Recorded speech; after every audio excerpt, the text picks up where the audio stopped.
Well, good morning today.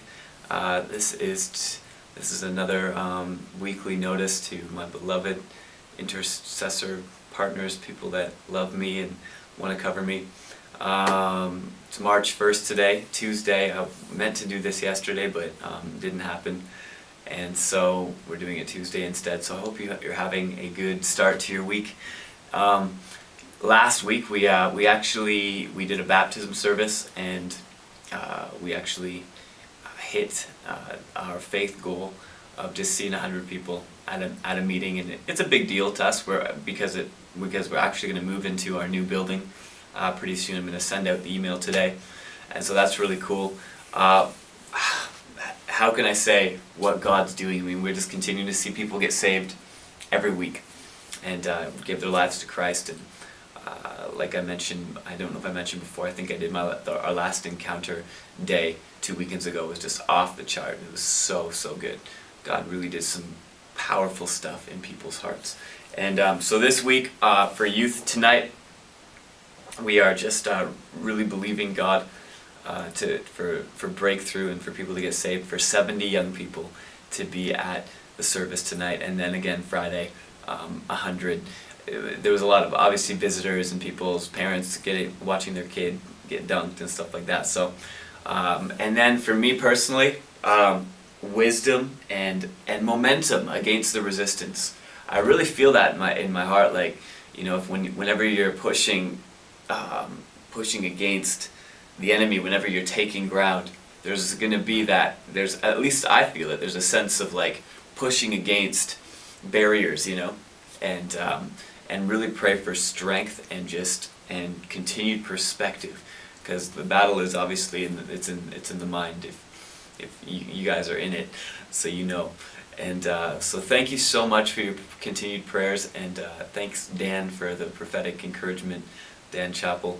I love you, man. And thanks guys just for continuing to hold me up in prayer. And I wanted to mention this quickly as well. The reason I really feel like God gives me numeric goals and says this is how many people that I want at this service, pray them in, and not for the sake of, you know, I think there's two different kind of mindsets on it. Not mindsets, but there's two different ways that people take that. I don't receive value from having a certain number of people at a service. Does it feel good? Sure. It feels good to have, of course it feels amazing to have so many people getting saved and people's lives being touched, and you know, there's probably something inside of me that does receive value, but in my heart of hearts, I believe this is what God's saying. I don't receive identity from that.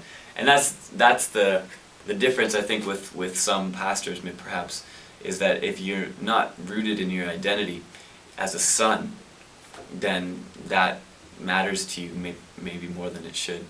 And for me, my value is in His Son. So pray for that as well, that would just go deeper, that my sonship, that my just relationship with my heavenly Daddy, with my Daddy God, would go deeper, and that I would continue to that would be my portion, that His love would be my portion. And you know, the numbers, although this is what I believe God's saying, that they don't determine anything about me in the sense of my identity, but we're just going for increase and going for the power of God and going for kingdom multiplication. And the stuff is in the book of Acts, that the church grew daily, and so that's what we're going for. And so love you guys, have an amazing week, and I will keep you posted. I'll keep you abreast on what God's doing, but we're really seeing some awesome growth and some awesome things happening. So love ya, and we'll email me. I'd love to communicate with you. I'm going to email you back today, Dan, and some other guys who I haven't emailed back. So love you, and we'll talk to you next week.